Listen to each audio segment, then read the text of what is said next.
అత్యాధునిక labs, international collaborations, advanced placements. మీ dream career ని రీచ్ అవ్వడానికి మీ best choice Godavari global university. Welcome to I dream news and నిజాలు. H1B వీసాలకి సంబంధించి ఫీజుని $15,000 నుంచి $1,00,000 పెంచిన తర్వాత అందరిలోనూ ఆందోళన మొదలైంది. అంతలోనే ఒక చిన్న రిలాక్సేషన్ని అనౌన్స్ చేసింది అమెరికా ప్రభుత్వం. L1, F1 వీసాల మీద ఉన్న వారికి పాత ఫీజు చెల్లిస్తే సరిపోతుంది అనేది. దెన్ వాట్ అబౌట్ మన దగ్గర నుంచి వెళ్దాం అనుకుంటున్న వాళ్ళకి పాతది కాకుండా కొత్త ఫీజునే వర్తింపచేస్తామని. యాక్చువల్గా ఈ కొత్త ఫీజు అనేది ఎంతకాలం ఉంటుంది? ఛాంబర్ ఆఫ్ కామర్స్ కోర్టు మెట్లెక్కింది. అక్కడి నుంచి తీర్పేమొస్తుంది? అమెరికా ఏమన్నా మళ్ళీ పాత ఫీజునే వసూలు చేయబోతోందా? ఏం జరగబోతోంది? మనతో పాటుగా ఉన్నారు సీనియర్ జర్నలిస్ట్ సురేష్ కొచ్చతిల్ గారు. సార్ నమస్తే. H1B వీసా అనగానే చాలా ఒక డాలర్ డ్రీమ్స్ కనిపిస్తాయి, మన ఫ్యూచర్ అంతా మన ఎదురుగా కనిపిస్తుంది. సడన్గా అన్ని షార్టర్ అయిపోయాయి. $15,000 కాదు $1,00,000 చేసిన తర్వాత. బట్ ఈరోజు వచ్చినటువంటి చిన్న రిలాక్సేషన్ ఎవరికి ఇస్తున్నారు? క్లారిటీ అనేది కావాలి అంటే ఏం చెప్తారు సార్? ఫస్ట్ ఆఫ్ ఆల్ మనం H1B అనేది మనం అర్థం చేసుకోవాలి ఏంటనేది. H1B వీసా ఒక ఎంప్లాయ్మెంట్ వీసా లాగా చూసుకోవచ్చు మనం. అది ఎందుకు తీసుకొచ్చి జార్జ్ బుష్ టైంలో తీసుకొచ్చారు, ప్రెసిడెంట్ బుష్ ఉన్నప్పుడు. బేసిక్లీ అమెరికాలో స్కిల్ సెట్స్ లేదు. అట్లాంటి స్కిల్ సెట్ లేనప్పుడు బయట నుంచి మనం తెచ్చుకోవాలని చెప్పి H1B వీసా పెట్టారు. సో ఆర్గ్యూ చేస్తున్నప్పుడు, పెటిషన్ ఇస్తున్నప్పుడు for applying for visa we are arguing that this particular skill ఏదైనా ఉండొచ్చు. For example robotics, high end రోబోటిక్స్లో ఈ స్కిల్లో యూఎస్లో ఎవరు లేరు, విచ్ ఇస్ అబద్ధం. ఉంటారు కానీ కంపెనీలు ఏమంటారు that guy is not good enough. ఎందుకంటే అక్కడ కూడా మంచి కాలేజీలు ఉన్నాయి కదా, మన వాళ్ళు అక్కడే చదువుకుంటారు కదా, అక్కడ MITs ఉన్నాయి, అన్నీ ఉన్నాయి. మరి మీరు అంటారు అక్కడ స్కిల్ లేదంటారు.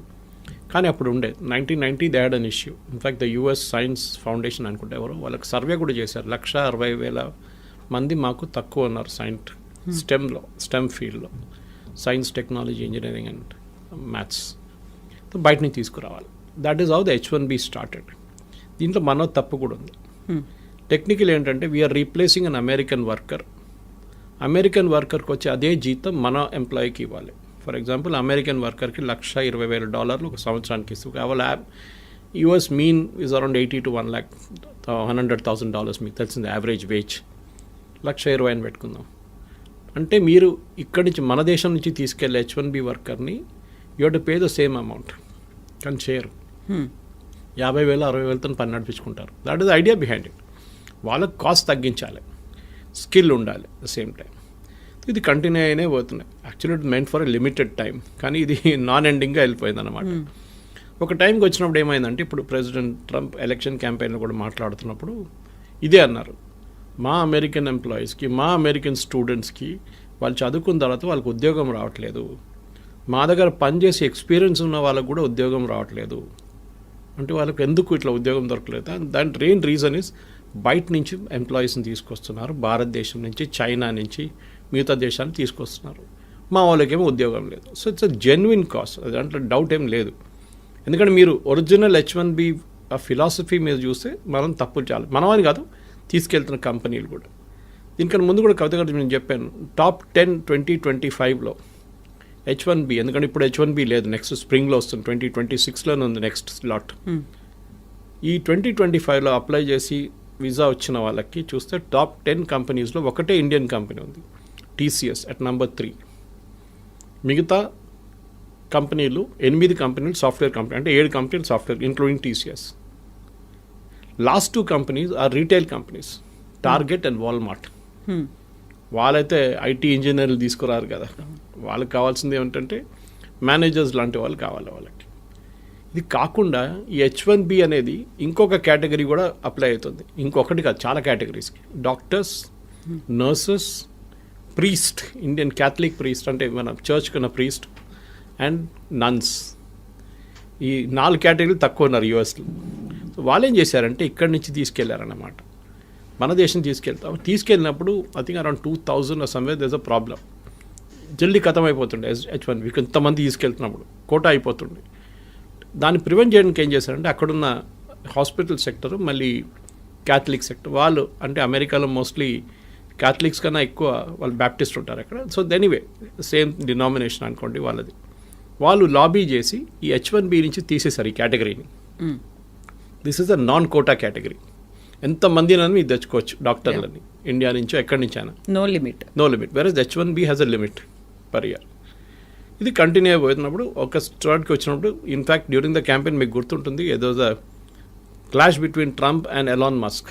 ఎలాన్ మస్క్ ఏం చెప్పారంటే H1B నుంచి వచ్చిన వాళ్ళే మన దేశాన్ని ఇట్లా తయారు చేశారు, మీరు వాడిని ఆపేస్తే మన దేశంలో ఇన్నోవేషన్ ఆగిపోతుంది. Good point. ఇప్పుడు అదే జరగబోతుంది. ఇప్పుడు ఏమవుతుందంటే ఇప్పుడు ఏం చెప్తున్నారు ట్రంప్, కాదు $1,00,000 పెట్టాలి మీకు కావాలంటే, అంటే అంత ఎక్సెప్షనలీ స్కిల్డ్ మనిషి ఉండాలి వాళ్ళు. కానీ కోవిడ్ మనకు చాలా లెసన్స్ నేర్పించింది మనకి. And one of the biggest lessons was మీరు ఎక్కడి నుంచైనా పని చేసుకోవచ్చు. మీరు ఎక్కడి నుంచి ఇప్పుడు హైదరాబాద్లో చూస్తే కూడా మీరు హైటెక్ సిటీ వైపు సాయంత్రం పోతారు, లైట్లో ఉన్న అన్ని, ఆ గ్లాస్ ఫెసాడ్ ఉన్న అన్ని టాల్ బిల్డింగ్స్ చూస్తున్నప్పుడు, స్కై స్క్రేపర్స్ చూస్తున్నప్పుడు మీకు డౌట్ వస్తుంది అది అమెరికానా ఇండియానా అని చెప్పేసి. ఎందుకంటే we're working as per their timings. వాళ్ళ కోసం పని చేస్తున్నాం. అది వెల్స్ ఫార్గో ఉండొచ్చు, డెలాయిట్ లాంటి కంపెనీ ఉండొచ్చు, చాలా కంపెనీలు ఉన్నాయి, మైక్రోసాఫ్ట్ ఇస్ దేర్, ఆరకిల్. వీళ్ళందరూ నాట్ ఓన్లీ అమెరికా, మిగతా జాగ్రఫీస్ కూడా వర్క్ చేస్తున్నారు. యూరోప్ ఉండొచ్చు, అది కాకుండా ఆస్ట్రేలియా ఉండొచ్చు, మిడిల్ ఈస్ట్ ఉండొచ్చు, వాళ్ళ కోసం కూడా పనిచేస్తున్నారు ఇక్కడ కూర్చొని. సో లాజిక్ నౌ ఇస్ ఎందుకు అక్కడికి వెళ్ళాలి. ఇప్పుడు నేను చాలామంది మాట్లాడాను, స్పెషల్లీ టెక్నికల్ రిక్రూటర్స్ దగ్గర మాట్లాడాను, మీరేం చేయబోతున్నారు. ఓకే, వాళ్ళు ఏమంటున్నారు, మాకు ఇస్తున్న ఇన్స్ట్రక్షన్స్ ఏంటంటే we will pay them the same salary, అక్కడికి వస్తే ఎంత అదే శాలరీ మేము ఇండియాలో ఇస్తాం, ఎందుకంటే వీళ్ళు exceptionally skilled people, but we will not pay the $100,000. వాళ్ళకి బిజినెస్ వీసా ఇప్పించేస్తాం మేము. వాళ్ళు సంవత్సరంలో ఒక 10 నెలలు పని చేసుకొని ఇక్కడి నుంచే నడిమిట్లో every 3 months they will go for a US tour. US టూర్కి వెళ్ళి వచ్చేస్తారు. మీరు అడగవచ్చు ఎయిర్ ఫేర్ అంతనే అవుతుంది కదా, తర్వాత అంత ఎయిర్ ఫేర్ ఖర్చు పదేపట్లు వాళ్ళు అక్కడ పెట్టుకోవచ్చు అంటే yes, that is also possibility. కానీ ఇక్కడి నుంచి కూడా చేసుకోవచ్చు, రిమోట్ యూ కెన్ వర్క్. ముందు మన దగ్గర నాకు గుర్తుంది ఇప్పుడు కూడా Y2K బూమ్ టైంలో off site and on site అని చెప్పి ఒక కాన్సెప్ట్ ఉండే. ఇప్పుడు చాలామంది ఆన్ సైట్ పని చేయడానికి వాళ్ళకి ఇష్టపడుతుంది, ఎందుకంటే డాలర్ టర్మ్స్లో మీరు చెప్పినట్టు డాలర్ డ్రీమ్స్ ఉండే అప్పుడు. కానీ ఇప్పుడు అది లేదు. You can work from anywhere and salary కూడా ఇఫ్ యూఆర్ ఎక్సెప్షనలీ టాలెంటెడ్ మీకు అదే శాలరీ ఇండియాలో వస్తుంది. కానీ taxation is an issue, health care is an issue. చాలామంది దుబాయ్కి ఎందుకు రీలోకేట్ చేస్తున్నారు. ఇప్పుడు నేను మొన్న ఒక రిపోర్ట్ చదివాను, యూరోప్ నుంచి అండ్ US నుంచి మ్యాక్సిమం ఎక్స్పాట్రియేట్స్ వాళ్ళది Americans are moving to Dubai to work. అదే కంపెనీలు మైక్రోసాఫ్ట్ పెద్ద క్యాంపస్ ఉంది Dubai. So they are setting up. Sharjah కూడా ఇస్ బిగ్ ఎడ్యుకేషనల్ ప్లేస్. ఆ Emirates 7 countries they are really aggressive. Sharjah ఉండండి, Abu Dhabi ఉండండి, దుబాయ్ ఉండండి, ఇట్లాంటి దే ఆర్ వాళ్ళు ఏం చేస్తున్నారంటే బయట నుంచి అంతా కంపెనీస్ తీసుకొచ్చి ఇక్కడ పెట్టేసుకుంటున్నారు. వాళ్ళు అట్రాక్షన్ ఏంటంటే మెయిన్గా మీరు ఇక్కడికి రండి, మీకు 0 ఇన్కమ్ ట్యాక్స్. ఓకే, ఎవరైనా everybody will say yes to it. 0 income tax అంటే మళ్ళీ దట్స్ అ బిగ్ సేవింగ్. అమెరికాలో ఉన్నప్పుడు మీరు ఆల్మోస్ట్ 50% దాకా ట్యాక్స్ కడతారు. Of course you health care is taken care of. భారతదేశం నుండి మీరు 30%, 32% దాకా ట్యాక్స్ కట్టాల్సి వస్తుంది. But health care is the big issue. కొన్ని కంపెనీస్ ప్రొవైడ్ చేస్తున్నాయి. ఇదన్నీ చూసినప్పుడు క్వాలిటీ ఆఫ్ ఎడ్యుకేషన్ అన్ని ఇప్పుడు గల్ఫ్లో కూడా ఇండియన్ స్కూల్స్ చాలా ఉన్నాయి. The shifting is happening from Europe and US to Gulf. This is president Trump should be worried about this. ఆయనకి ఇక్కడ కొంచెం వరీ ఉండాలి, ఎందుకంటే టాలెంట్ అమెరికా నుంచి వెళ్తుంది, టాలెంట్ ఇండియా నుంచి వెళ్ళడం కాదు. అమెరికా నుంచి, అమెరికాలో ఉన్న టాలెంట్, టాప్ నాచ్ టాలెంట్ అదే కంపెనీ కోసం గల్ఫ్లో వెళ్ళి పనిచేస్తున్నారు. ఇండియాని ఆర్మ్ ట్విస్ట్ చేస్తున్నట్ల ట్రంప్ని వాళ్ళని ఆర్మ్ ట్విస్ట్ చేయలేరు. రేపు UAEకి చెప్పలేరు మేము మీ మీద 50% టారిఫ్ పెట్టేస్తున్నాం, మీరందరూ మమ్మల్ని తీసుకెళ్ళిపోతున్నారు మా ఎంప్లాయీస్ని. So the shift is double అన్నమాట. ఇప్పుడు అమెరికా నుంచి చాలామంది ఏమంటారు, మాకు ఇంత పెద్ద ట్యాక్సేషన్ అవాయిడ్ చేయండి, దుబాయ్కి వెళ్తాం, అక్కడ 10 సంవత్సరాలు 5 సంవత్సరాలు పనిచేస్తే మాకు enough savings will come back again. కానీ ఇప్పుడు కొత్తగా ఒకటి ఇవాళ పొద్దు నుంచి కనిపిస్తుంది ఈ న్యూస్, L1 అండ్ F1 వాళ్ళకి ఈ $100,000 పడదు, వాళ్ళకి they don't need to pay for it అన్నారు. We should understand difference between L1 and F1. L1 is a non immigrant visa, ఒక హై స్కిల్డ్ మేనేజర్స్ ఎగ్జిక్యూటివ్స్ని తీసుకెళ్ళడానికి వీసా. అంటే వాళ్ళు నాన్ ఇమిగ్రెంట్ వీసా, వాళ్ళు భారతదేశంలో ఉండొచ్చు any country and they are going to US to work there. వాళ్ళకి L1 ఇష్యూ చేస్తున్నారు. F1 అనేది అకాడమిక్ స్టూడెంట్స్ అన్నారు, వాళ్ళు ఆల్రెడీ చదువుకుంటున్నారు అక్కడ. ఈ 2 కేటగిరీస్ ఏం చేస్తారు, ఒకసారి వెళ్ళిన తర్వాత అక్కడ స్పెషల్లీ మన వాళ్ళు ఇక్కడి నుంచి they try and extend it to an H1B. అక్కడే ఉండాలని సెట్ వాళ్ళు ఫస్ట్ H1B తీసుకొని దాని తర్వాత గ్రీన్ కార్డ్, దాని తర్వాత citizenship. So that transfer from L1 or F1 to H1B will not attract $100,000 అంటున్నారు. ఇప్పుడు ఇప్పుడు అటార్నీస్ చెప్తున్న న్యూస్ ఇది, మన ఛానల్స్లో వస్తున్న, నేషనల్ ఛానల్స్లో వస్తున్న న్యూస్ అది చూపిస్తుంది. అది ఫైనల్ ఎక్కడ ఏంటవుతుందో తెలియదు. దాని తర్వాత మీరు స్టార్టింగ్లోనే చెప్పారు అక్కడ కేసులు నడుస్తున్నాయి. US chamber of commerce case వేశారు అక్కడ, saying that this is unfair, మాకు టాలెంట్ కావాలి, మీ టాలెంట్ అలౌ చేయకపోతే మేమేం చేయాలి, మళ్ళీ మేము ఇన్నోవేషన్ ఉండదు మా దగ్గర. ఇన్నోవేషన్ మిగతా కంట్రీస్కి వెళ్ళిపోతే ఆల్రెడీ చైనా తీసుకెళ్ళిపోయారు చాలా మటుకు ఇన్నోవేషన్, ఈ వీళ్ళని కూడా తీసుకెళ్తే ఎందుకు టాలెంట్ ఎందుకు అమెరికాకి రావాలంటున్నాం. నేను యాక్చువల్లీ లాస్ట్ వీక్ ఒక కపుల్తో మాట్లాడాను యూఎస్లో, Indian couple, settle there US citizens 25 సంవత్సరాల నుంచి. వాళ్ళు అంటున్నారు, సురేష్ గారు మీరు బిలీవ్ చేయరు, husband and wife, I won't take the name, but మాకు ఇద్దరికి ఉద్యోగం లేదు సురేష్, 6 నెలలు ఎట్లా బిల్లు కట్టాలని కష్టపడుతున్నాం, పిల్లలు చదువుకుంటున్నారు, కాలేజ్కి వచ్చేసారు, మేమేం చేయాలని మాకు అర్థం కావట్లేదు, యుఎస్ సిటిజన్ అయిపోయాం మేము, కానీ మాకు ఉద్యోగం లేదు ఇక్కడ. అమెరికా ఇస్ గెటింగ్ H1B పక్కన పెట్టండి, America is getting stretched out completely. మొన్న కూడా ఒక అమెరికన్ సెనేటర్ అన్నారు, the problem is we're outpriced in the market, completely outpriced. ఇప్పుడు నేను చెప్పే ఎగ్జాంపుల్ మీకు చాలాసార్లు చెప్పాను, plumber cost more than the tap. ఇది ప్రాబ్లం అమెరికా. మీరు ఏ ఫోన్ ఇప్పుడు కూడా చూడండి, last month also iPhones maximum India నుంచి ఎక్స్పోర్ట్ చేసింది యూఎస్కి వితౌట్ టారిఫ్. ఐఫోన్ చాలా smart, Trump is not putting tariff on iPhones or any electronic goods. IT మీద లేదు, ఫార్మస్యూటికల్స్ మీద లేదు, అండ్ ఆన్ ఎలక్ట్రానిక్ గుడ్స్. ఫార్మస్యూటికల్స్లో మీకు మనకు తెలిసిందే generic, we're not talking of patent drugs. Patent అంతా యూరోప్ నుంచి వస్తుంది, మన దగ్గర నుంచి వెళ్ళి జనరిక్ 95%, సో నాట్ ఇంపాక్టెడ్. ఇవాళ ఇంకో రిపోర్ట్ పొద్దున్న నేను చదివాను టెక్స్టైల్స్ గురించి, it was by an international public, I think it is McKinsey. వాళ్ళేమంటున్నారు అంటే ఇండియన్స్ ఎంత మంచిగా అడ్జస్ట్ చేసుకున్నారంటే, Bangladesh got a cheaper cloth because వాళ్ళకి 15% వేశారు, భారతదేశానికి 50% వేశారు. In spite of that India has invented new markets in Europe. మన లాస్ట్ 2 months ఎక్స్పోర్ట్స్ మీరు చూస్తే August and September our exports have gone up to Europe and other places. మొత్తం as a basket of exports it has gone up. into Europe it has gone up more అన్నమాట. So వీళ్ళేమంటారు, మా father generation నుంచి, one కంపెనీగా in Tiruppur talking about this, మా father grand father generation నుంచి US అని చెప్పి అక్కడ టార్గెట్ కానివ్వండి, వీళ్ళ మిగతా రీటైల్ చైన్స్ వీళ్ళ దగ్గర నడుస్తుంటుంది, మేము ఎక్కడికి చూడలేదు మార్కెట్ బయట అని చెప్పేసి. Now we're looking at newer markets and the struggle is different. ఎందుకంటే వాళ్ళ క్వాలిటీ, వాళ్ళ దాంట్లో అడ్జస్ట్ చేయడం, వాళ్ళ దాంట్లో అడ్జస్ట్ అయిపోయారు వీళ్ళు.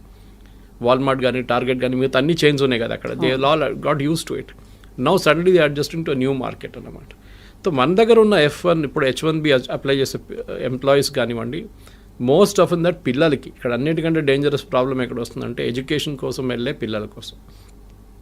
స్కాలర్షిప్ వచ్చి వీసా డినై చేసిన కేసులు ఉన్నాయి చాలా మటుకు. I met one doctor recently, young kid, Gandhi Osmania నుంచి పాస్ అవుట్ అయ్యి షీ వాజ్ వర్కింగ్ అండ్ ఆమెకి ఫుల్ స్కాలర్షిప్ వచ్చింది ఎంఎస్ కోసం, కానీ she couldn't go, visa reject చేసేసారంట. ఇక్కడ చెప్పాల్సింది ఏంటంటే మెయిన్గా వీసా ఎందుకు రిజెక్ట్ చేస్తున్నారు, ఒకటి నో రీజన్, ఏ రీజన్ కూడా చెప్పట్లేదు, వాళ్ళ రీజన్ ఇస్తున్నారు, that reason is very very obscure. Second, మీ సోషల్ మీడియా హ్యాబిట్స్ చెక్ చేస్తున్నారు వాళ్ళు, ఫుట్ ప్రింట్స్ ఏమున్నాయి డిజిటల్, మీరు డిలీట్ చేస్తే కూడా వాళ్ళు పట్టుకుంటారు. డిలీట్ చేయడం ఇంకా డేంజరస్. ఇప్పుడు still there you can still argue, నేను అది కొంచెం ఎమోషనల్గా రాశాను అది ఇది అని చెప్పి, కానీ మీరు ఈ లెఫ్టిస్ట్ ఐడియాలజీస్, ఈ వోక్ కల్చర్, ఎల్జిబిటీ రైట్స్, దీని గురించి ఎక్కువ రాయడము, సపోర్ట్ చేయడం, హ్యూమన్ రైట్స్ గురించి, ఇమిగ్రేషన్ పాలసీ గురించి రాయకండి మీ సోషల్ మీడియా హ్యాండిల్స్లో.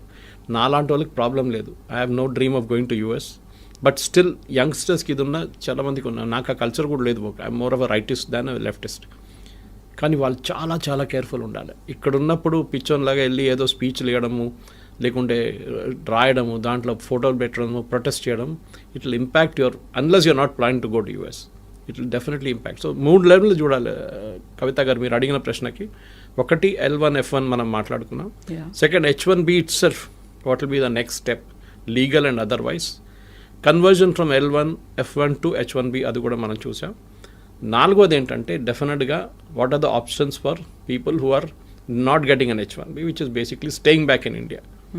5వది ఇంకో ఇది కూడా చెప్తున్నారు, మెక్సికోలో, కెనడాలో వీళ్ళని కూర్చోబెడదాం, అక్కడ ఒక యూనిట్ స్టార్ట్ చేద్దాం. ఫర్ ఎగ్జాంపుల్ ఐటీ కంపెనీ వాళ్ళు మెక్సికోలో స్టార్ట్ చేస్తారు, it can be a Wipro or TCS or Infosys. అక్కడి నుంచి యూఎస్ ట్రావెల్ చేయడం చాలా దగ్గర. కెనడా నుంచి కూడా అంతే, కెనడా నుంచి can even drive down if you want. So మీరేం చేస్తారు, అక్కడ 3 నెలలకి మీరు వెళ్ళి యూఎస్లో మీటింగ్ అటెండ్ చేసి వచ్చేస్తారు. You can be working from Mexico without attracting $100,000. Yeah.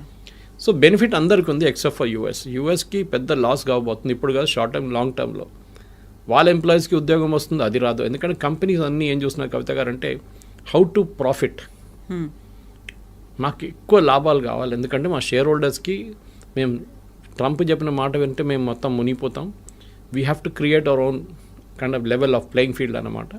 దానికి ఎంత తక్కువ జీతం అని చెప్పకూడదు, ఎంత తక్కువ వాల్యూలో మనం ఎంప్లాయీస్ని తీసుకొస్తామో మా ప్రాఫిట్ అంత ఎక్కువ అవుతుంది. కానీ మ్యాన్ పవర్ కాస్ట్ చాలా contributes huge amount of money to the final bottom line. మీ టాప్ లైన్ గ్రో కావచ్చు కానీ బాటమ్ లైన్లోనే అల్టిమేట్లీ ప్రాఫిట్ వస్తుందా లేదా అని చూడాలన్నమాట. సో అక్కడ if an employee can be bought at a lesser cost, ఆయన ఇక్కడే పెట్టేసుకుని అమ్మాయిని అబ్బాయిని ఇక్కడే పెట్టేసుకుని పని చేయించుకుంటే we can save more money for the company. దానికోసం మనం మైక్రోసాఫ్ట్ మొన్న ఒక 2 నెలల ముందు ఫీనిక్స్ దాంట్లో near next to their campus they about 2 lakh square feet on lease. ఎన్నో సంవత్సరాలు తీసుకున్నారు వాళ్ళు. 2 లక్షల స్క్వేర్ ఫీట్ అంటే చిన్నది కాదు. అంటే they have plans of expansion. అది కాకుండా గూగుల్ చూసాం మనం విశాఖపట్నంలో డేటా సెంటర్ సెటప్ చేశారు. Of course, data center doesn't generate huge amount of jobs, but still, it's a big significant announcement. అట్లనే మనం చూస్తున్నాం చాలా మటుకు అమెరికా నుంచి భారతదేశంలో ఇప్పుడు చిప్స్ కూడా చూడండి, చిప్స్ తయారు చేస్తున్న కంపెనీలు కూడా except for Nvidia maybe others are all in India. చాలామంది మన second company started producing chips and started exporting from day for yesterday. ఇట్లాంటి చాలా నడుస్తున్నాయి. సో భారతదేశానికి ఆపర్చునిటీస్ ఉన్నాయి, ముందట్లా కాదు. And we need not be in US అని కోవిడ్ నేర్పించింది మనని. Work from anywhere, work from home or work from anywhere. ఆ కాన్సెప్ట్తోని ఇక్కడున్న స్టూడెంట్స్ కానీ ఇక్కడున్న ఎంప్లాయీస్ కానీ పాజిటివ్గా తీసుకొని ఉంటే బాగుంటుంది. తర్వాత సిచ్యువేషన్ మారొచ్చు, court can give a decision. But Trump has an executive power. ఒక ప్రెసిడెంట్కి, యూఎస్ ప్రెసిడెంట్కి ఒక ఎగ్జిక్యూటివ్ పవర్ ఉంది. ఏ కోర్ట్ ఇచ్చినా కానీ, ఏ నిర్ణయం వచ్చినా కానీ యూఎస్ ప్రెసిడెంట్కి at the port where you enter US ఒక ఫీజు వేయడానికి అమెరికన్ ప్రెసిడెంట్కి అథారిటీ ఉంది. ఇదంతా పోతే కూడా ఆయన కొత్త ఫీజు వేస్తాడు. ఇప్పుడు ఈ 100,000 is the fees for entering US అని చెప్తారు. దాన్ని కోర్ట్ డినై చేయలేరు. ఎందుకంటే ఇప్పుడు ఇచ్చిన ఆర్డర్ని should have been passed by the American Congress. అదొక ఆర్గ్యూ చేయొచ్చు. బాటమ్ లైన్ ఏంటంటే we should now look for new markets. Europe చూడండి, యూరోప్లో ఎడ్యుకేషన్ బాగుంటుంది, ఎంప్లాయ్మెంట్ కూడా బాగుంది. And they are more study అక్కడున్న పొలిటీషియన్స్. ట్రంప్ లాగా ఒకరోజు పిల్లి నల్లది, నెక్స్ట్ డే పిల్లి తెల్లదని చెప్పే కాదు పరిస్థితి. It doesn't change that way అన్నమాట. ఓవరాల్ నేనైతే పాజిటివ్గా ఉన్నాను. అండ్ నెక్స్ట్ 3-4 monthsలో క్లారిటీ కూడా వచ్చేస్తుంది. ట్రంప్ కూడా చాలా మటుకు దిగి వస్తున్నారు. ఈ signing agreements with Australia, with Russia, ఇప్పుడు యుక్రెయిన్ చూడండి, అది కూడా మారిపోయింది, కథ అంతా మారిపోయింది అక్కడ. Overall Trump is also feeling the heat అనమాట. ఎందుకంటే ఆ ఎంప్లాయ్మెంట్ రావట్లేదు. లాస్ట్ 3 నెలల్లో American unemployment has risen to record levels. అది చాలా పెద్ద వరి ఆయనకి. అమెరికాలో ఎలక్షన్ మన దగ్గర ఉల్లిపాయల రేట్తోనే గవర్నమెంట్ పడిపోతుంది అంటారు చూడండి, అక్కడ అన్ఎంప్లాయ్మెంట్ రేట్తో గవర్నమెంట్ పడిపోతుంది. అక్కడ ఇన్ఫ్లేషన్ పెద్ద ఇష్యూ కాదు అక్కడ, especially food inflation anyway is high in America. కానీ ఎంప్లాయ్మెంట్ రాకపోతే then American politicians are in big trouble. దానికోసం ఇంత పెద్ద రిస్క్ తీసుకున్నారు ట్రంప్. కానీ అది కూడా ఇప్పుడు పనిచేయట్లేదు. ఇప్పుడు అందరూ ఇండస్ట్రియలిస్టులు, ఆంటర్ప్రెన్యూర్స్ ఉండేటువంటి అమెరికన్ ఛాంబర్ ఆఫ్ కామర్స్ ఎందుకని కోర్టు దాకా వెళ్ళింది? H-1B వీసాల గురించే. అంటే వాళ్ళకి వైపు that is not our commerce, వాళ్ళ కామర్స్ వాళ్ళు వెళ్ళారు. వాళ్ళ అంటే ద మెయిన్ థింగ్ ఇస్ వాళ్ళు ఏమంటున్నారంటే మాకు టాలెంట్ కావాలి. అమెరికాలో ఇంత మటుకు ప్రోడక్ట్స్ సర్వీస్ తయారు చేసిందంటే బికాజ్ లాట్ కంట్రిబ్యూషన్ ఇండియన్స్ ఉంది, చైనీస్ కూడా ఉంది, ఇండియన్. కానీ చైనీస్ ఒకటి ఉంది, వాళ్ళు నేర్చుకొని వాళ్ళు రిటర్న్ వెళ్ళిపోతారు వాళ్ళ కంట్రీకి. క్వైట్ ఆఫెన్ స్పైయింగ్ చేస్తారని చెప్తారు Americans, which might be possible. Chinese copy కొట్టడంలో ఎక్స్పర్ట్స్. వాళ్ళకి ఒక ప్రోడక్ట్ ఇచ్చి మీరు ఈ ఫోన్ ఉంది ఇట్లా తయారు చేయండి అంటే వాడు తయారు చేసిస్తాడు మీకు. మళ్ళీ they are experts in that business. అట్లనే ఎనీ ఫైటర్ ఎయిర్క్రాఫ్ట్ కానివ్వండి, మీరు చిప్ ఇచ్చేస్తే వాళ్ళు చేసుకుంటారు. ఇప్పుడు చూడండి నివిడియా చిప్స్ అక్కడ ఎక్స్పోర్ట్ చేయనట్లేదు. Yesterday Nvidia chairman gave a statement saying that మాకు చైనీస్ సేల్స్ పడిపోయి 0కి వచ్చేసింది. It will impact our bottom line, మా ప్రాఫిట్స్ ఇంపాక్ట్ అవుతుంది డెఫినెట్గా. మాకు సేల్స్ లేదు చైనాలో, ఎందుకంటే బ్యాన్ చేసి పడేశారు ట్రంప్. అక్కడికి అమ్మితే వాళ్ళు తయారు చేసుకుంటారు పెద్ద పెద్ద ప్రోడక్ట్లు, మీరు అమ్మకూడదని చెప్పి బ్యాన్ పెట్టారు. ఇది అంతా బ్యాక్ఫైర్ అవుతుంది. మన దగ్గర ప్రాబ్లం ఏంటంటే ఇండియాలో మనం ప్రోడక్ట్స్ తయారు చేయట్లేదు, మనం సర్వీసెస్లో ఎక్స్పర్ట్. ఐటీలో మనం ఇవాళ దాకా బహుశా ఒక జోహో పక్కన పెడితే, లేకుంటే ఒక టాలీని పక్కన పెడితే, ఫినకల్ ఆఫ్ ఇన్ఫోసిస్ పక్కన పెడితే, మిగతా మనం we haven't made any hardware products. ఒక బడ్స్ కానివ్వండి, మిగతా ఏదైనా కానివ్వండి, ఐపాడ్ అండ్ ఐప్యాడ్ లాంటి products we are not done it. మన వైపు నుంచి అదే ఎంకరేజ్ చేయాలి. That is other day also Ashwini Vaishnaw గారు మాట్లాడుతూ పోయిన వారమే చెప్పే ఈ మాట. We should have more youngsters developing products, not services.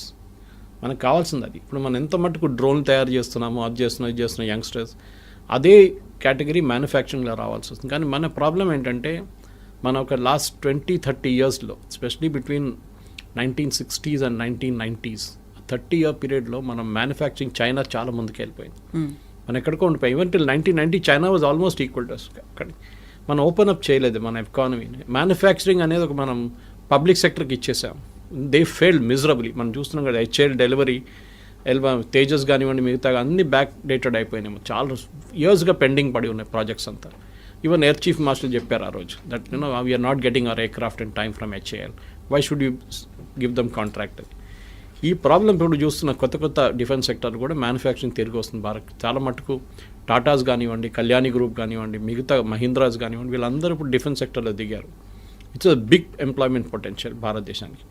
బహుశా అక్కడి నుంచి కొన్ని ప్రోడక్ట్స్ రావచ్చు బయట. మన దగ్గర తయారు చేసిన ఆకాశ్ మిసైల్స్ కానివ్వండి, మిగతా డ్రోన్స్ మన దగ్గర యంగ్స్టర్స్ తయారు చేస్తున్నారు. అట్లాంటి ప్రోడక్ట్స్ వస్తుంది బయట. కానీ మన దగ్గర ఐటీ ప్రోడక్ట్స్ ఇప్పుడు దాకా రాలేదు. That's a big regret. ఫార్మాలో వీఆర్ ఛాంపియన్స్. కాపీ కొట్టడంలో మన నెంబర్ 1. ఫార్మాలో ఏం చెప్పినా కానీ అమెరికాలో ఉన్న ఒక ఆఫ్ పేటెంట్ డ్రగ్ బొంగనే మన దగ్గర ఇక్కడ తయారైపోతుందని ప్రాసెస్ మార్చేసి చేస్తారు. But IT is a big ఎందుకంటే మీకు ఇంకా ముందుకెళ్తూ ఈ డిఫరెన్షియేటర్ పోతుంది మొత్తం. You can tomorrow Europe can see or even Dubai. నేను ఇప్పుడు ఇంకా ముందు చెప్పింది చూడండి, దుబాయ్ పిలిపించుకుంటారు వీళ్ళందరినీ, మా దగ్గర ఉండండి అని చెప్పేసి. సో అది at the end of the day today's youngsters at least before 35-40 వాళ్ళకి ఒక ఏముంది లైఫ్లో, ఇంత సంపాదించాలి, ఇంత డబ్బులు అన్నీ. మా ఫాదర్ మదర్ మా జనరేషన్ లాగా కాదు కదా వాళ్ళంతా, మన జనరేషన్ లాగా కాదు వాళ్ళు. They are very fixed notions on this.